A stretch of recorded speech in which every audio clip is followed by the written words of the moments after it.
7 और 13 मई को मध्य प्रदेश में तीसरे और चौथे फेज की वोटिंग होनी है। इनमें धार लोकसभा सीट भी शामिल है, जहां 13 को चुनाव है। चुनाव आयोग और राजनीतिक दल परेशान है कि वोटर वोट नहीं कर रहे। मतदान प्रतिशत बेहद कमजोर चल रहा है। ऐसे में कम से कम धार से जो तस्वीर आज हम आपको दिखाने जा रहे हैं, वो कमजोर वोटिंग की इस चिंता को और बढ़ाने वाली है। रोजाना सैकड़ों कामकाजी लोग धार छोड़कर जा रहे हैं। ये लोग काम की तलाश में गुजरात जा रहे हैं, क्योंकि धार में इन्हें कुछ काम नहीं मिलता। आज बात इसी पर होगी। आप भी हमें कॉल कीजिए, अपनी राय हमसे साझा कीजिए, जो कि हमारे लिए बहुत महत्वपूर्ण है। फोन नंबर है हमारा 8178999182। तो धार का जो आदिवासी इलाका है, वहां से रोजाना सैकड़ों लोग पलायन करते हैं गुजरात की तरफ। रोजाना 200 से 300 ऐसे लोग हैं जो पलायन करते हैं गुजरात की तरफ, क्योंकि धार में उन्हें काम नहीं मिलता। काम नहीं मिलता तो भूखे मरने की नौबत आ जाती है। ऐसे में रोजी रोटी कमाने के लिए, बच्चों का लालन पोषण करने के लिए, परिवार को पालने के लिए, 2 वक्त की रोटी के लिए गुजरात पलायन करते हैं, क्योंकि वहां पर छोटा मोटा काम करके ये लोग गुजारा करते हैं। अब सवाल ये खड़ा होता है, जिस वोटिंग परसेंटेज को बढ़ाने की पहले 2 चरण के बाद से कवायद की जा रही है, जिससे सबको चिंता में डाला हुआ है, चाहे वो चुनाव आयोग हो या तमाम पार्टियों के जो नेता हैं, वो जिस तरीके से अपील आम जनता से कर रहे हैं कि वोट दीजिए, और वोट परसेंटेज में जो कमी आ रही है उसकी कई बहुत वजह निकलकर सामने आई है। धार की जो तस्वीर है वो वाकई में चिंता में डालने वाली है। जब लोग यहाँ से जा रहे हैं, जो यहाँ के निवासी हैं, जो सालों से जिनके पूर्वज यहाँ पर रहे हैं, वो लोग यहाँ से पलायन कर रहे हैं। और हमारे साथ इसी पर बात करने के लिए सामाजिक कार्यकर्ता जॉन दयाल जी जुड़ रहे हैं। जॉन, स्वागत है आपका एनडीटीवी के मंच पर, और धन्यवाद आपका हमसे जुड़ने के लिए। हम एक बहुत महत्वपूर्ण विषय उठा रहे हैं, और विषय जॉन जी ये है कि जिस तरीके से लोगों का पलायन हो रहा है एक ऐसी जगह से जहां पर उनको वो संसाधन, वो जरूरतें वहीं पर पूरी हो जानी चाहिए थी, वो अवसर उन्हें वहीं मिलने चाहिए थे। अब क्योंकि वो अवसर उन्हें वहां नहीं मिले, इसीलिए अपनी जगह को छोड़कर दूसरी जगह जा रहे हैं। ये भारतवर्ष में किस्सा सिर्फ मध्य प्रदेश का नहीं है, जी। और ना ही सिर्फ गुजरात की तरफ कूच हो रही है। ये इसमें दो प्रश्न है। एक तो लोग कूच क्यों करते हैं, और दूसरा है कि जब कूच करते हैं तो उनके मतों का क्या होता है, जी। उनके वोट का क्या होता है। और हम अरसे से देख रहे हैं, जैसे केरला में 60 लाख मजदूर है, उड़ीसा से, झारखंड से, छत्तीसगढ़ से, और कभी कभी तो बंगाल से भी आ जाता है, क्योंकि केरला में जरूरत है लोगों की मजदूरी के लिए। केरला के लोग गल्फ में चले गए हैं, अरेबिया चले गए हैं। इसी तरीके से जो गरीब इलाका है, जहाँ पे कभी बरसात की वजह से, कभी धूप की वजह से, कभी सूखे की वजह से भुखमरी की नौबत आ जाती है, यहाँ पे नौकरियां नहीं है। खास करके जो लैंडलेस लेबर है, जिनका कोई किसान के लिए खेत नहीं है, मजदूरों के लिए जगह नहीं है, मकान बन नहीं रहे हैं जिसमें लेबर चाहिए, तो लोग क्या करेंगे। वो जो भी उनके निकटतम जगह होती है, जहाँ पे उनको सीजनल नौकरी मिल जाती है, या कई बार तो परमानेंट नौकरियां मिल जाती है। छोटी जगहों में भी परमानेंट नौकरियां होती है। जैसे कि जो ईंट का भट्टा है, वो तो 12 12 महीने ही चलता रहता है, और उसमें चाहे बंधुआ मजदूर हो या दूसरा मजदूर हो, बाहर से आके काम करता है। खासकर राजस्थान से, मध्य प्रदेश से लोग आते हैं। ये तो नोन जगह, जहाँ पे हजारों की तादाद में इन गांवों से आते हैं, और पूरा अगर प्रांत देखा जाएगा तो लाखों की तादाद से आते हैं। अब यहाँ पर हमारे गणतंत्र की एक मजबूरी आती है। किसी भी प्रांत में वहाँ पे आए वाले जो काम करते हैं, जो वहाँ के नागरिक नहीं है, उनको वोटिंग राइट्स नहीं देते वो, और घर से इतनी दूर है कि घर की कॉन्स्टिट्यूंसीज में वोट नहीं कर पाएंगे। तो इस तरीके से अगर भारतवर्ष में लाखों लोग वोट नहीं दे पाते, शायद करोड़ भी हो सकता है, क्योंकि इसके ऊपर किसी ने पूरा स्टडी नहीं किया है। और क्योंकि वो लोग वोट नहीं दे रहे हैं, जी। चाहे वो गुजरात में हो, चाहे वो केरला में हो, वहाँ की सरकारें उनकी कदर नहीं करती, क्योंकि वोटर ही नहीं है वहाँ पर। तो उनकी जो वहाँ पे मजबूरियां हैं, उनकी जो शिकायतें हैं, उन पर कोई गौर नहीं होता। तो बेचारे वो डबल फंसते हैं। एक तो अपने गांव में अपने घर में वोट नहीं दे पाए, और जो नई जगह काम करने आए हैं वहां पे ना उनका वोट है, उनकी मजदूरी की कदर है, मगर उनकी इंसानियत की, उनकी नागरिकता की कोई कदर नहीं है, बिल्कुल नजरअंदाज किया जाता है। जी, बिल्कुल नज़रअंदाज किया जाता है। इसी पर हम चर्चा लगातार कर रहे हैं। वजह इस सब के पीछे की जो निकलकर सामने आ रही है वो वाकई में चौंकाने वाली है, परेशान करने वाली है। धार में अब से कुछ ही देर पहले कुछ ऐसे ही लोगों से बातचीत की हमारे सहयोगी ने और जाना कि आखिर क्यों वो अपनी जगह को छोड़कर दूसरी जगह जा रहे हैं, किस तरीके की परेशानियों का सामना उन्हें करना पड़ता है। आइए देखते हैं। चौथे चरण का मतदान 13 मई को होने वाला है और ऐसे में यहाँ पर धार जिले के अंदर एक पलायन अहम मुद्दा है। हम पहुँचे हैं धार जिले के मांगोद गांव के अंदर। यह अहमदाबाद इंदौर मार्ग है हाईवे पर और एक छोटा सा गांव है। यहाँ पर आइट साइड के ग्रामीण क्षेत्र से निकलकर लोग गुजरात की ओर पलायन कर जाते हैं और ये एक ऐसा स्टेशन है जहाँ पर लोग यहाँ पर आते हैं और गुजरात की ओर पलायन करते हैं। यहाँ पर कुछ युवा भी मौजूद हैं हमारे साथ, हम इन्हीं से जानेंगे। क्या नाम आपका? कमल। कमल, कहाँ के रहने वाले हो? कटना। तो गुजरात जा रहे हो आप? हाँ। तो यहाँ कुछ काम काज करते थे आप? काम करता भी क्या है कि गाँव चढ़ा के सब हो गया फसल पूरे, ऐसे से भी ज़मीन भी थोड़ी कम है तो पापा और मम्मी संभाल लेता है इधर। कितने लोग आप एक घर से कितने लोग पलायन गुजरात जाते हो काम करने के लिए? अभी तो मैं अकेला जा रहा हूँ। क्या काम करते हो आप? माटे खत्म काम करते हैं। मतलब क्या होता है? अरे मतलब टाइल्स ही बनते हैं ना वो। टाइल्स की कंपनी में काम करते हो आप? हाँ। क्या कमा लेते हो आप वहाँ पर?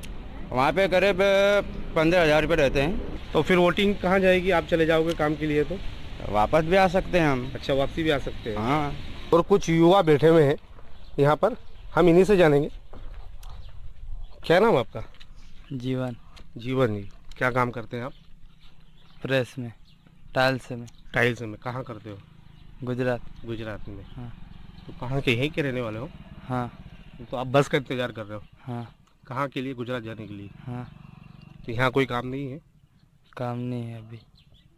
तो यहाँ कुछ काम करा ही नहीं आपने? नहीं किया। तो कब आते हो आप? 1-1.5 महीने में। 1-1.5 महीने में आ जाते हो। हाँ। तो अभी जैसे लोकसभा चुनाव है, 13 तारीख को वोटिंग है, तो वापस आ जाएंगे ना? वापसी आ जाओगे? हाँ। साल भर में कितनी बार आते हो? साल भर में 4-5 बार हो जाता। वोट आता है आपका? हाँ। ये कुछ और भी युवा है, मुँह खोल लीजिए, हम इन्हीं से जानेंगे। क्या नाम आपका? सत्तर सिंह। कहाँ के हो आप? हम काला पंचायत। वो काला पंचायत, उमरबन के पास के। हाँ। तो कहाँ गुजरात जा रहे हो? हाँ, राजकोट जा रहे हैं। राजकोट। हाँ। तो वोटिंग फिर 13 तारीख को वोटिंग मतदान है। वापस आएंगे कहीं नहीं, प्लान बनाएंगे। क्या काम करते हैं आप? मकान का काम। मकान का, मिस्त्री का काम। तो यहाँ कहीं रोजगार नहीं है? यहाँ रोजगार नहीं है, जब गुजरात जा रहे। कितने साल से कर रहे हैं आप? 2-1 साल से। 2 साल से। ये अपनी गाड़ी का इंतजार कर रहे हैं यहाँ पर आने के लिए। जैसे गाड़ी आती है तो ये गाड़ी में बैठकर गुजरात की ओर पलायन करेंगे। अभी जैसे देख रहे हो कि अभी फिलहाल गुजरात के लिए बस आई है और हम यहाँ पर कुछ पैसेंजर से जानेंगे उनके सवाल कि वो, आप देख सकते हो कि यहाँ पर किस तरीके से कि पैसेंजर गुजरात की ओर पलायन कर रहे हैं। क्या नाम आपका? मनसुख। मनसुख। कहाँ के हो आप? मैं झाबुआ का। है? झाबुआ का। झाबुआ के हो? तो कहाँ जा रहे हो? मोरबी। मोरबी। काहे के लिए जा रहे हो? काम के लिए। हाँ, काम। तो यहाँ काम नहीं है? अभी जैसे चुनाव है, 13 तारीख को मतदान होने वाले हैं, तो वापिस आएंगे। वापसी आ जाओगे? साल भर में कितनी बार आते हो? साल भर में 2-3 बार। 2-3 बार आ जाते हैं। आपका नाम बताएं सर? मदन। मदन जी, कहाँ के हो आप? धामाखेड़ी के हो। धामाखेड़ी के। अब कहाँ जा रहे हो? मोरबी जा रहे हैं। अब चुनाव होने वाले हैं। अभी चुनाव होने वाले, लेकिन कुछ इधर रोजगार नहीं है, इसके लिए मजदूरी करने के लिए निकलना पड़ता है घर से। वोट डालने के लिए नहीं आ पाओगे? आप पाएंगे? गुजरात जाने की मजबूरी कैसे? थोड़ा गरीबी के हिसाब से काम नहीं है, काम धंधा कुछ नहीं है। कुछ भी नहीं है। कहाँ जा रहे हो? गुजरात जा रहा। गुजरात। क्या काम करते गुजरात? कहीं छोटो मोटो काम चाले तो वो लोग करता हूँ। क्या महीना कमा लेते हो? वहाँ कितना कमा लेते हो? वहाँ कहीं 4,000-5,000 मर जाए, नहीं तो पता नहीं। यहाँ से क्यों जाते हो? यहाँ पर काम नहीं है आपके? यहाँ नहीं है। यहाँ नहीं। यहाँ नहीं है। खेती है आपकी? खेती तो अच्छा, बाकी ना कमाई नहीं कर रही है। कमाई नहीं होती है। अभी जैसे चुनाव है दादा, तो वोट डालने के लिए अभी 8-10 दिन 15 दिन में वोटिंग है। हाँ तो बोला औसत आओ सो अच्छा, बुलाएंगे तो आ जाएंगे। हाँ। अच्छा, आपका नाम सर? शंकर शंकर शंकर भाई। शंकर भाई, आप कहाँ के हो? ये भी एक ही गांव का है। अच्छा, इसी गांव के हो। हाँ, ये आप क्या करते हो गुजरात में? तो कारखाने में काम करते हो। कारखाने में काम करते हैं। हम्म। अच्छा, क्या मजदूरी मिल जाती है आपको? तो कार का 400 रुपये चल रहे और क्या। 400 रुपये रोज के हिसाब से। यहाँ काम नहीं है आपके पास? अरे पर अभी कहीं नहीं मिल रहा तो कहीं काम है। अच्छा, हाँ अभी इसलिए चुनाव है सामने, फिर वोट डालने के लिए नहीं तो आ जाएंगे वापस। कोई बुलाएगा तो आ हाँ जाएंगे। बुलाए तो आ जाएंगे। ये महिलाएं भी ऊपर बैठी हुई, मिलने से जाने। क्या नाम आपका? सोमली भाई सोमली भाई। सोमली भाई, आप क्या करते हो गुजरात में? कंपनी में काम आप भी कर कंपनी में काम करते हो? तो सब पूरे परिवार जाता है आपका? नहीं घर से पण हमारे सूखी जंगल तक क्या करा अभी गर्मी में अच्छा, पैसा मिलता नहीं, हाट बाजार करने पैसा नहीं मिलता तो क्या करा अभी देखा इधर कोई काम नहीं है? हाँ काम इधर कहीं है नहीं, सूखी खेती हमारी आएगी। अच्छा, ये बताइए कि अभी चुनाव है 10-8-15 दिन के अंदर वोटिंग होने वाली है, हाँ, तो वोट देंगे, फिर आपका वोट तो वापिस आ जाएंगे। वापसी आ जाओगे आप? 8-10 दिन के लिए जा रहे हैं? हाँ हमने मजदूरों से जानने की कोशिश करी तो उन्होंने बताया यहाँ पर रोजगार नहीं होने के कारण गुजरात राइड करने को मजबूर है। धार से आमीन शाह, एनडीटीवी। तो ज़्यादातर लोगों का ये कहना था क्योंकि काम नहीं है इसीलिए वो पलायन कर रहे हैं, वहां जाकर कुछ काम मिलता है। लोगों का ये भी कहना था जब उनसे वोट के बारे में पूछा गया तो कि वोट डालने के लिए वापस आ जाएंगे। जॉन दायल जी हमारे साथ बने हुए हैं। जॉन जी, सवाल ये भी खड़ा होता है जो आपने ही शुरुआत की थी जब मैंने आपसे पहला सवाल पूछा था कि फिर ऐसे में जब ये लोग चुनाव के वक्त में मान लीजिए नहीं है, इतनी सारी वोटों का रोजाना 100 से 200 लोग हैं जो कि रुक करते हैं गुजरात का धार से, ऐसे में इन लोगों की वोट का क्या होता है? वोट नहीं डाली जाती या जहां पर गड़बड़ी होती है जी वहां पे उनकी वोट कोई और डाल देता है, क्योंकि कुछ लोगों को तो पता है कि ये लोग वहां पे नहीं है। जी तो अगर वो साजिश करते हैं करप्ट प्रैक्टिसेस में, इलेक्शन में, तो कोई दूसरा वोट दे देता है। जी मगर इसके आगे एक मॉरल इशू है, नैतिक इशू आता है। ये नागरिक है, ये ना अपने घर पे वोट दे पा रहे हैं और ना जहाँ जाएंगे वहां पे वोट दे पा रहे हैं, क्योंकि ये जो कह तो रहे हैं धार वाले कि हम वापिस आ जाएंगे। मैं पुराने 30 साल के एक्सपीरियंस से, मेरा एक्सपीरियंस 50 साल का है, मगर पिछले 30 साल के जो इलेक्शन है, 23 सदी में जो इलेक्शन हुए हैं, मेरा तजुर्बा यह है कि घर से जो गया है वो 500 रुपया, 1000 रुपया ट्रेन का खर्चा करके या और तरीके से वापस वोट देने के लिए, 5 मिनट के वोट देने के लिए नहीं आएगा। जॉन जी, बिल्कुल ठीक आप कह रहे हैं। इससे मैं एक अपना पर्सनल एक्सपीरियंस भी इस पे जोड़ना चाहूंगी। आप कह रहे हैं कि आपका तजुर्बा है जो ये कहता है। मैंने खुद, अगर मैं बात करूं अपने घर आते जाते ऑफिस से, अगर मैं कुछ ऑटो वाले से या फिर हम चाय बाहर पी रहे हैं तो उनसे बात की है कि मान लीजिए वो राज्य दिल्ली से बाहर के हैं कहीं, कि आप वोट डालने जाएंगे, तो ज्यादातर लोगों का यही कहना होता है कि हम क्यों 500-1000 रुपए खर्चा करके वोट डालने जाएंगे। एक जो परेशानी है वो इस बात की भी है, अगर वो उत्साहित हो भी, अगर वो कोशिश करे भी, तो उनके जहन में ये है कि नेताओं को चाहे कोई भी जीते, किसी भी पार्टी का जीते, हमारे लिए किसी को कोई काम करना नहीं है, सिर्फ इलेक्शन के वक्त नजर आते हैं, बाकी वक्त में कोई नहीं पूछता। इन महिलाओं के चेहरे देखिए, जी। छोटे बच्चों के चेहरे देखिए, छोटे बच्चों के पास वोट नहीं है और कितनी तकलीफ में होंगे, घर पे खाने के नाले पड़े हुए हैं, और जहाँ जा रहे हैं जी। वहां पर ऐसा नहीं है कि इनको हजारों रुपए मिलेगा। जो सज्जन कह रहे थे 15,000 उनको मिलता है, 500 रुपया दिहाड़ी का मिल रहा है। और मैंने पहले कहा था ब्रिक किल्स, वहाँ पे ब्रिक्स भी बनती है, टाइल्स भी बनती है, यहाँ पे काफी मतलब रोजगार है। सब प्रांतों में जहाँ पे ब्रिक के कारखाने हैं, वहां पर जहाँ पे मट्टी अच्छी है, जिसकी ईंटें बन सकती हैं, प्लेट्स बन सकता है, वहां पे ऐसे कारखाने, मगर वहां पर 12 से 15 घंटे नौकरी करनी पड़ेगी, झुग्गियों में रहना पड़ेगा मिल के आसपास।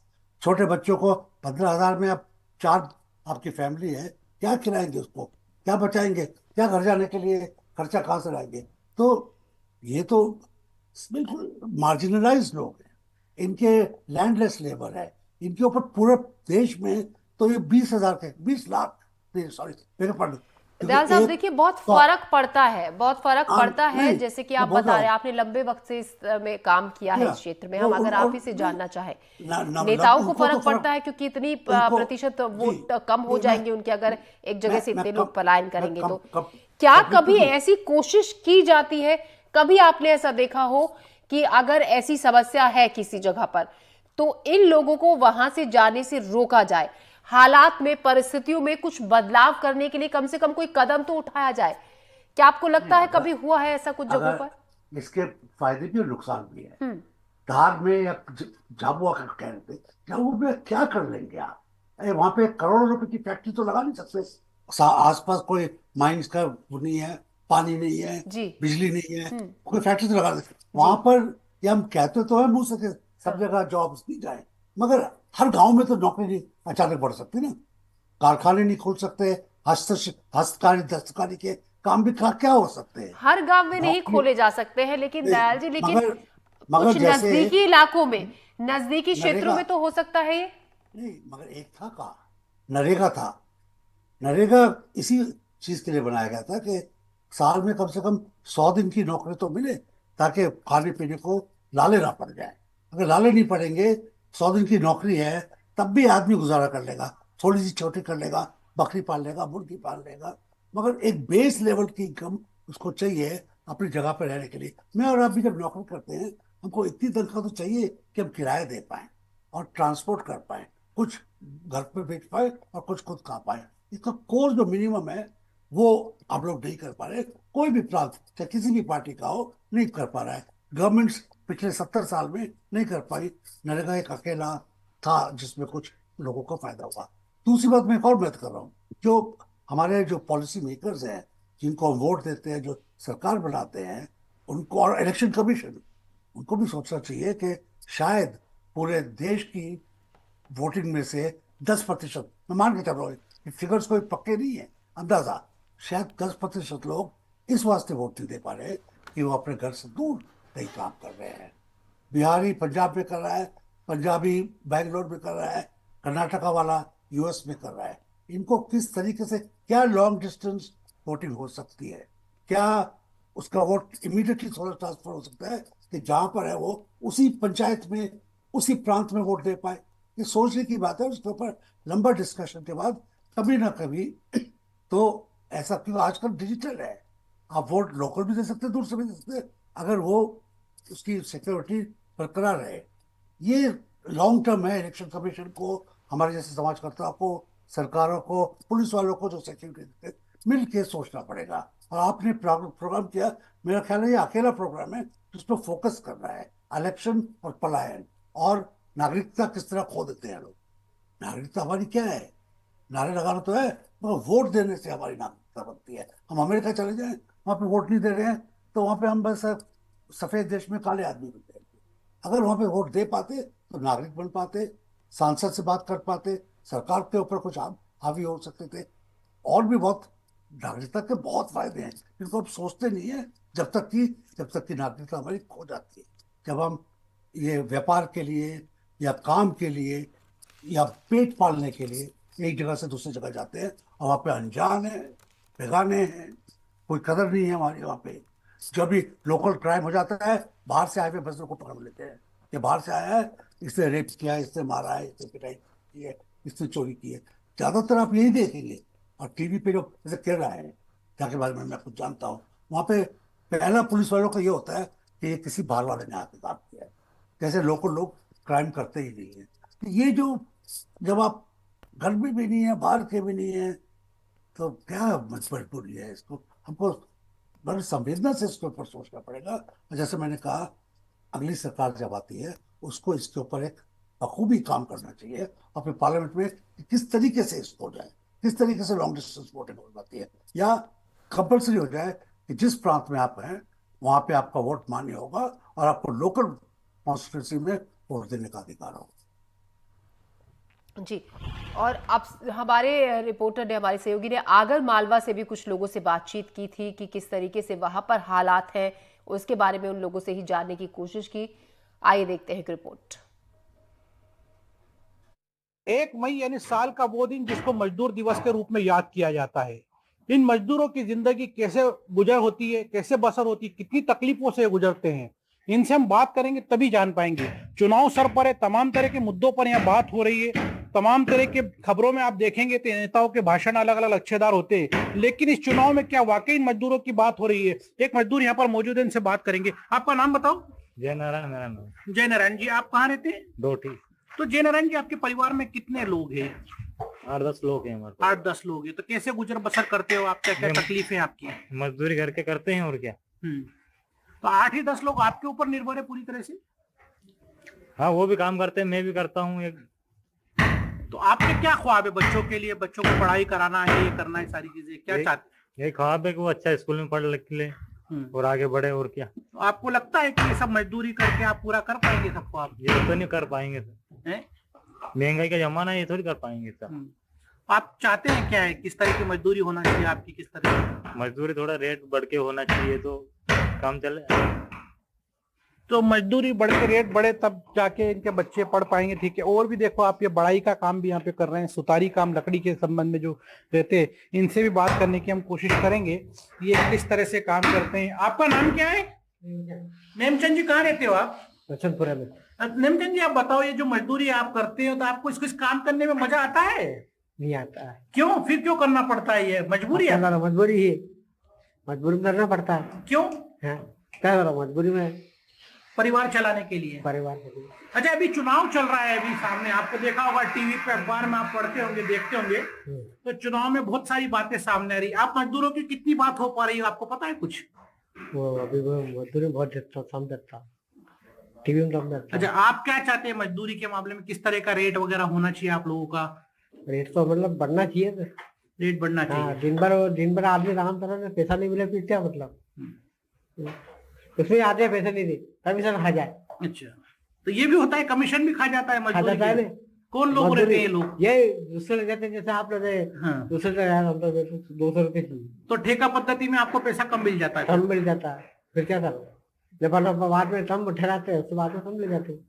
तो मजदूरों की एक तकलीफ ये भी है कि ठेका पद्धति में जब मजदूरी जाती है तो इसका पैसा जो है वो ठेकेदार भी हड़प कर जाते हैं कि एक और यहाँ पर एक मिस्त्री यहाँ पे दिख रहे हैं, शायद टाइल्स लगाने का काम यहाँ पे कर रहे हैं। आपका नाम क्या है? पंकज। पंकज, आप बताओ कि चुनाव अभी सामने, लोकसभा का, तमाम मुद्दों पे बात हो रही है, आपका मुद्दा कहीं नजर आ रहा है पूरे चुनाव में? जी आ रहा है ना, जो मजदूर दिवस है आज, मजदूरों का कहीं बोलबाला नहीं होता है। मजदूर कैसे घुमाते हैं, कैसे क्या करते हैं, अब वो उनकी खुद की जानते हैं। आज दिन भर काम करेंगे जब जाके घर का चूल्हा जलेगा। यहाँ नेताओं को इससे कोई फर्क नहीं पड़ता है, नेताओं की बात करते हैं। आज मजदूर कैसे काम करता है, दिन भर कैसे कमाता है, वो उनको खुद को पता होता है। किसी को आज तक दिखता नहीं है कि क्या हो रहा है, क्या नहीं हो रहा है आगे।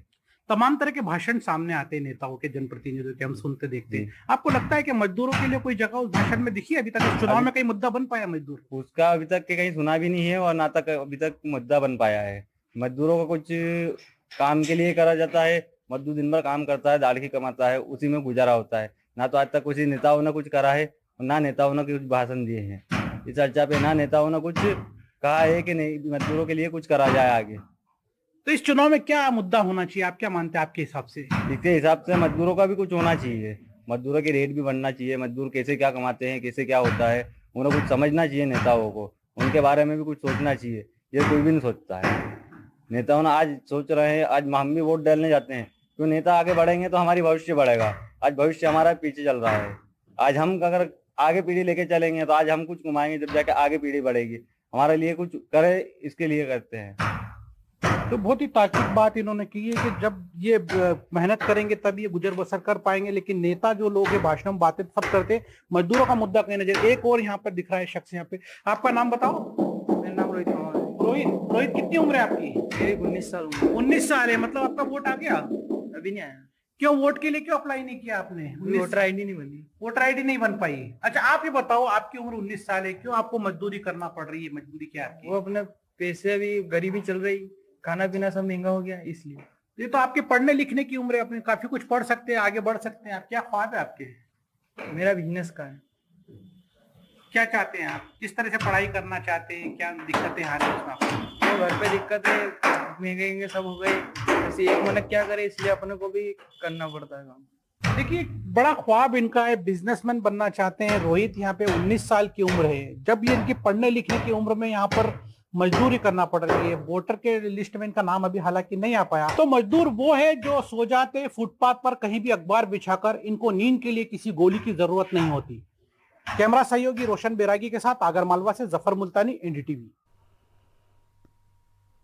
तो अंतर्राष्ट्रीय श्रमिक दिवस है आज, और आज इस मुद्दे को उठाने की एक अपनी बड़ी वजह भी थी कि इसकी तरफ आखिर ध्यान क्यों किसी का नहीं जाता है, क्यों नेताओं के भाषणों में मजदूरों का जिक्र नहीं होता है। जॉन दयाल जी, क्या लगता है फिलहाल, क्या आने वाले वक्त में आपको लगता है कि स्थिति में कुछ बदलाव होगा या जस के तस हालात रहेंगे?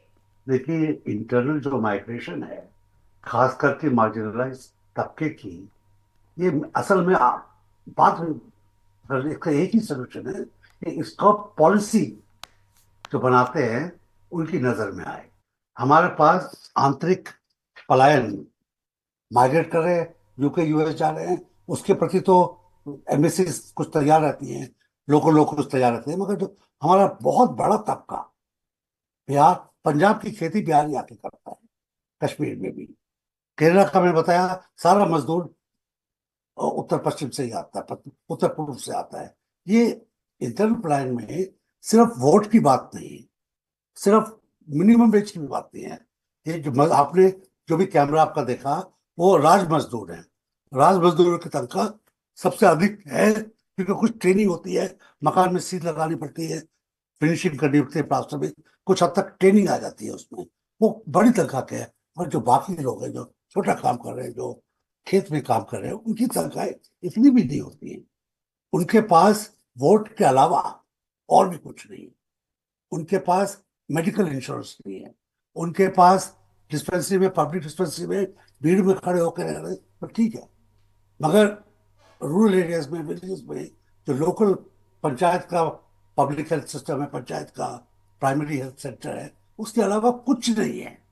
बीमार हो जाए, चोट लग जाए, ईएसआई नहीं है। इनके लिए मेरा ख्याल है बड़े तगड़े कानून आने पड़ेंगे। नहीं, हमारे भारत का कम से कम 1/10 या 1/5 भाग ये हो सकते हैं, जिनकी हमको काउंटिंग भी हमें नहीं। जी बिल्कुल, पॉलिसी मेकर्स को कहीं ना कहीं ये बात ध्यान में रखनी चाहिए, जैसा कि आप बता रहे हैं जॉन दयाल जी। आप हमारे साथ जुड़े, सभी सवालों के जवाब आपने दिए, तमाम जानकारी हमारे साथ साझा की, आपका शुक्रिया।